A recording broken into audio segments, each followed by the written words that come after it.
Brent Graham, and welcome to this Tour de France Stage 10 betting preview. We'll have a look at Stage 10, which promises to be one for the sprinters, and also catch up on all the jersey betting and discuss the question, should Jonas Vingegaard have pulled when him, Evenepoel and Pogačar were ahead of the gravel stage on Sunday.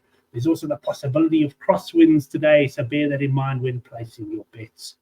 If you enjoy these sports betting previews and cycling previews in particular, hit the subscribe button and hit the bell so you get notified of all of our uploads. Right, Stage 9. What a result this was. Those who watched the video for Stage 9 will know that I highlighted that Turgis had featured in the sprint previous day and finished in the top 10. For whatever reason, I forgot to put him in the video preview as one of my bets, but fortunately I thought about it before, while I was busy uploading to the Goodforthegame forum and on the Goodforthegame site, and I added the bet in there at 130 to 1. I didn't have a big bet, of course. It was quarter unit, but what a brilliant ride. In fact, it was quite a stage. Aside from that, the stage itself being very entertaining from a betting point of view, I was very much in the hunt right until the end. I had Turgis, I had Aramburu, and I had Ben Healy in the break. So I would have been very disappointed if I hadn't got at least one of them up to win and deliver some nice returns. It puts me nicely ahead for the Tour de France. Uncharted territory, I can tell you, on the rest day. Normally, I'm plotting my way back into things. Now I've got to see how I can consolidate my lead.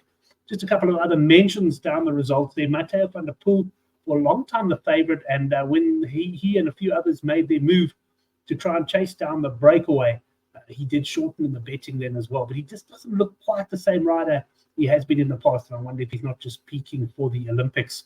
There was a time when he could have pretty much ridden across that gap on his own, such as his power. Although I must say it was a very, very strong breakaway that was up the road. There was plenty of action as well between Vingegaard, Pogačar, Evenepoel. Roglic a little bit low-key. He was, I think, quite happy just not to lose any time in the end. Let's have a look at the yellow jersey update now. So no real movement there of any note. And we've got Pogačar still the 27 to 50 favourite. Jonas Vingegaard 9 to 4. Interesting, I saw an article, Geraint Thomas saying he believed Vingegaard should be favoured. He reckons he's going to come good in the third week. And you got Remco there at 16 to 1. Roglic now right out to 46 to 1. I'm going to tell you these prices are at boils, and there is a link in the description box that will take you straight through to a price boost we'll do later. But they are very, very aggressive with their prices compared to some of the other bookies. Quite enjoy them, I must say. The big question and debate afterwards was, should Vingegaard have worked with Evenepoel and Pogačar on Stage 9? So Evenepoel made a break, and it was interesting to see that Vingegaard just sat and waited to see what Pogačar was going to do. Pogačar didn't want to pull him across, so he made a break of his own, and he tried to get across to Evenepoel. It would have been very interesting if he'd made it across with Vingegaard not unable to stay on his wheel, because there's no doubt that Pogačar and Evenepoel would have worked together.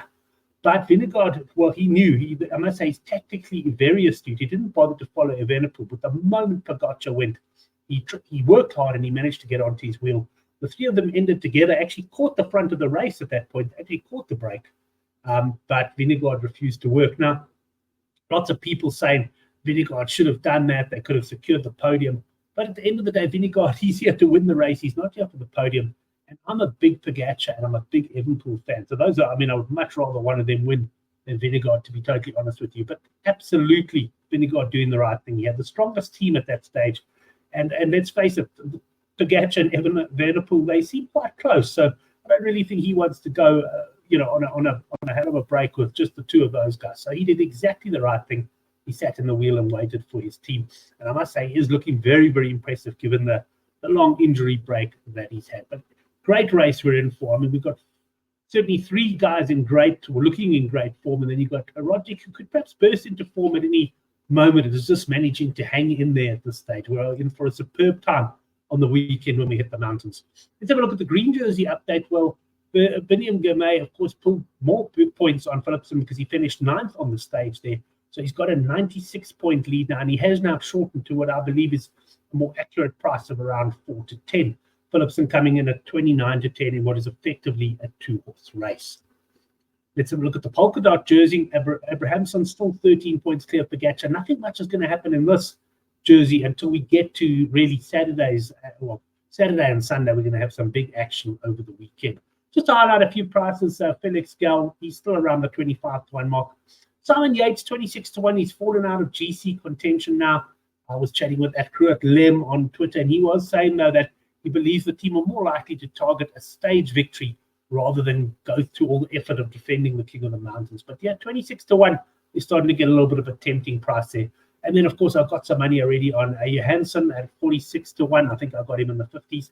And Pidcock up front, he has shortened. It's just a question of whether he maybe gets into one of those mountain breaks. So if he can get himself into the jersey, I think he will try his best to defend it. He's currently 46-1. Let's have a look at this stage. Well, it's absolutely pan flat. There's a very slight rise there, a few kilometers from the end. But this is a flat stage. There should be absolutely no problem for the sprinters like Cavendish and Jacobsen to be able to stay in touch. We've got an intermediate sprint coming after 57 kilometers. I imagine by that stage we would have had a small, fairly weak break go clear. There is a chance of the stage, I suppose, that we won't get a break again because it looks doomed.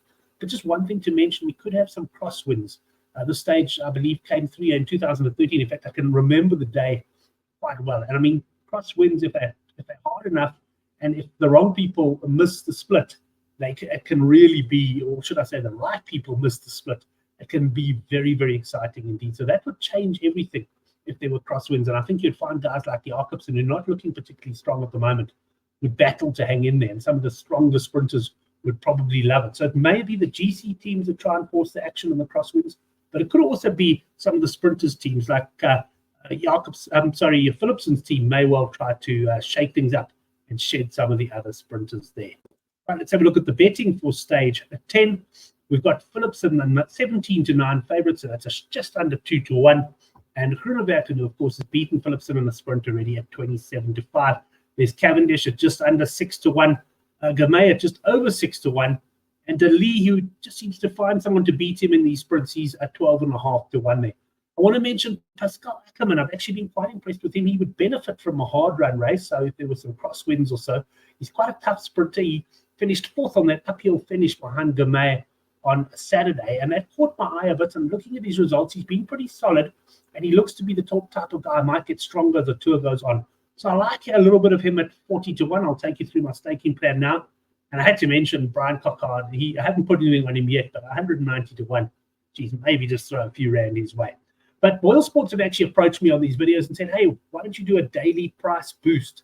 Now, I have put a link in the description box below. You can jump straight to the price boost there if you like it.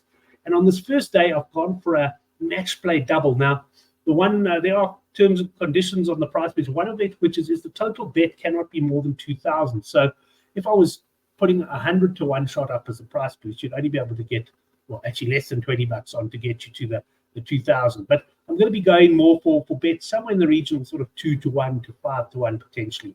So I've taken the match play double. Groenewegen over Cavendish. I'm not convinced that Cavendish is going to be thereabouts.